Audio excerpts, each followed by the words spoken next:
भूतकाल को साथ में लेकर चलते हैं, भूतकाल की घटनाओं को अपने साथ में लेकर चलते हैं, उनका वर्तमान दुखमय होता है, वर्तमान कभी अच्छे से नहीं जी पाते। और जिसका वर्तमान अच्छा नहीं है, चाहे वो कितनी प्रक्रिया कर ले, कितनी सुंदरताई कर ले, कितना ही अच्छा वैभव कर ले, उसका भविष्य कभी अच्छा हो ही नहीं सकता। क्यों? क्योंकि उसके वर्तमान से उसके आसपास के लोग भी जुड़े हैं, और अगर उसके वजह से उसके दुख और उसके भूतकाल की विस्मृतियों स्मृतियों के कारण अगर मान लीजिए उसको दुख है, तो 4 लोगों को और दुख होगा, तो वो भी 1 अनार 100 बीमार वाली स्थिति में आएंगे, उनका भी वर्तमान डैमेज होगा, उनका भी भविष्य खराब होगा। जीवन में कुछ चीजों को बड़ी सावधानी से जीना चाहिए, और जो व्यक्ति ये सावधानी कर लेता है वो भविष्य को जीता है, वर्तमान में आनंद लेता है। आज आपने कुछ किया ही नहीं और आप कल की तैयारी कर रहे हैं, ये कैसे संभव है? कृष्ण चरित्र, कृष्ण चर्चा जो हम कर रहे हैं, इस चर्चा में बड़ा विशेष चीज जो समझने की है वो ये है कि भगवान का प्राकट्य किस लिए हुआ है। भगवान ने करवट ली, भगवान ने मां को एक प्रेरणा दे दी कि जाओ उत्सव मनाओ। और हम, उत्सव का मतलब ये नहीं है कि पार्टियां, उत्सव का मतलब होता है हमेशा प्रसन्न रहना, हर चीज में प्रसन्नता ढूंढो, हर चीज में कुछ अच्छा ढूंढो, नुकसान में भी अच्छा ढूंढ ले, वो वही तो विजेता होता है, वही विजेता होता है। और विजेता बनने के लिए आपकी दृष्टि ज्ञानी होनी चाहिए। आपकी दृष्टि अगर ज्ञानी है तो आप विजेता बनोगे, वरना आप फेल। आपके पास सब कुछ होगा, सब कुछ होने के बावजूद भी आप रोते रहोगे, आपके पास कुछ नहीं होगा। भगवान ने लीला करी है, माता ने बड़े प्रेम और भाव के साथ पूरी व्यवस्था की है।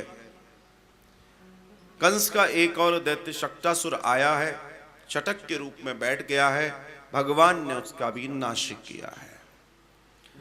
बड़े विचित्र भाव से पूरी सृष्टि को एक नई दिशा देने वाले भगवान श्री कृष्ण अपने देखिए 108 दिन की आयु में दूसरे दैत्य का नाश कर लिया।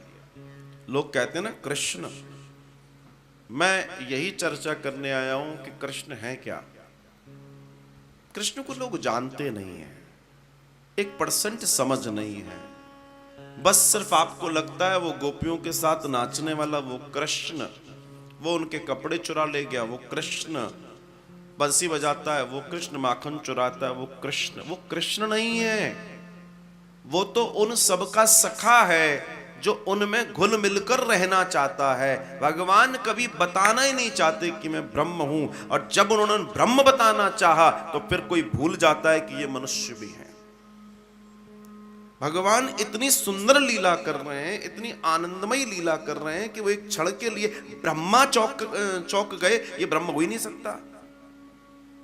ब्रह्मा ने गोपालों को, गैयों को 1 वर्ष के लिए ब्रह्मलोक में छुपा दिया, बोला आप देखते हैं ये कौन है। पता पड़ा भगवान ने क्या किया, जितने गोप ब्रह्मलोक में छुपाए गए, जितनी गैया छुपाई गई, उतने रूप ले लिए और ग्वालों के यहाँ रह रहे हैं। सोचो आप, गैया बन के रह रहे हैं, गोपाल बन के रह रहे हैं, और पता पड़ा कि बिना धोए सुंदर जो है दुग्ध अमृत की धार रोज बहने लगती है।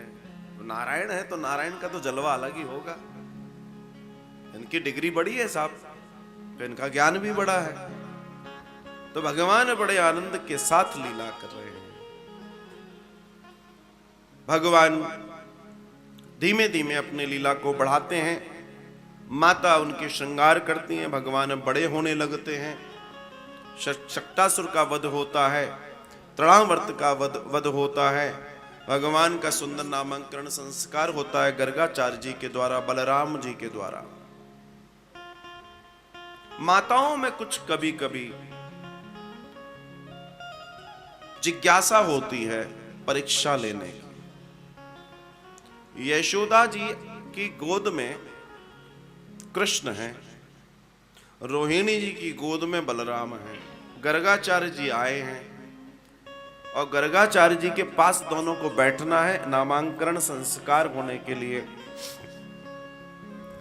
अब दोनों ने क्या विचार किया, एक काम करते हैं, गुरुजी को क्या पता कौन किसका है, तो एक काम करते हैं गोदी बदल लेते हैं। तो यशोदा जी की गोद में जो कृष्ण है, तो वो कृष्ण जो है बलराम हो गए, मतलब बलराम जी को गोद में ले लिया और बलराम जी को उन्होंने अपनी गोद में ले लिया, बदली कर ली।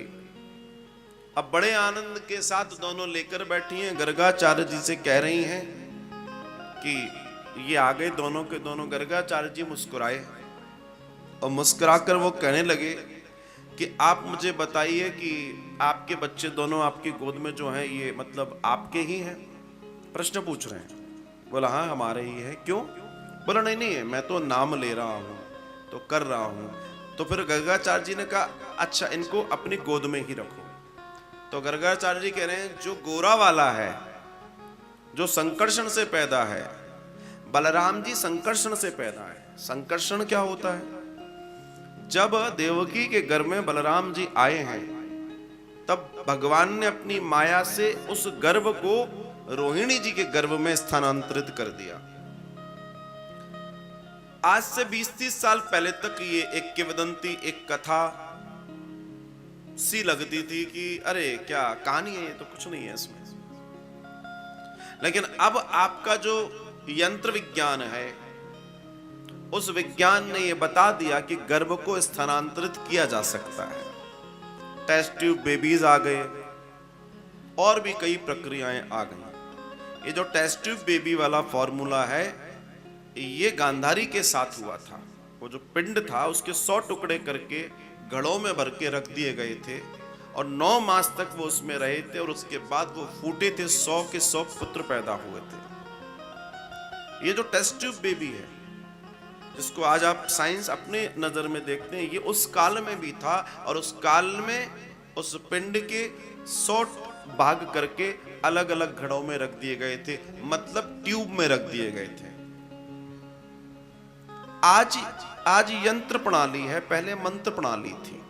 ध्यान रखना, प्रणाली नहीं बदली है, प्रणाली यथावत है, बस करने का तरीका बदल गया है। तो भगवान ने माया से गर्भ बदलवा दिया था। देवकी के होते हुए भी वो रोहिणी जी की गर्भ में चले गए। तो उन्होंने कहा चूंकि ये संकर्षण के द्वारा, इस प्रक्रिया के द्वारा पैदा हुए हैं, इन्हें संकर्षण भी कहा जाएगा और इन्हें इनका बल बहुत होगा तो इनको बलराम भी कहा जाएगा। कृष्ण जी के बारे में कहा कि कृष्ण इति आकर्षण, इनको देखकर ही इतना आकर्षण हो रहा है, इनका नाम कृष्ण होगा। अर्थात जो यशोदा जी की गोद में थे, बोला ये आपका बालक नहीं, ये बालक इनका है और जो इनकी गोद में है वो इनका है। आपसे बस निवेदन इतना है कि आपने अभी तो भेद कर लिया कि ये इनका और ये इनका है, लेकिन ये भेद ज्यादा दिन चल नहीं पाएगा, ये आप में से किसी का नहीं रहेगा। और एक समय ऐसा आया कि इन दोनों बालकों को वापस अपने असली माता पिता के पास जाना पड़ा था। देवकी और वसुदेव के पास जाना पड़ा था। तो चाहे कुछ हो, फिर मैं कहूंगा संतों की परीक्षा मत लो, ब्राह्मणों की परीक्षा मत लो। आपका मजाक आपके लिए भारी पड़ सकता है और इन दोनों के लिए पड़ गया। गर्गाचार्य जी की परीक्षा लेने गई थी, खुद की परीक्षा ऐसी हुई कि इनको पता भी नहीं पड़ा कि क्या हो गया। भगवान लीला कर रहे हैं। एक दिन मैया यशोदा ने हमारे कन्हैया का बड़ा सुंदर श्रृंगार किया, बढ़िया उनको काजल लगाया, ठोंटा लगाया और बढ़िया बाजूबंद, क्या सुंदर।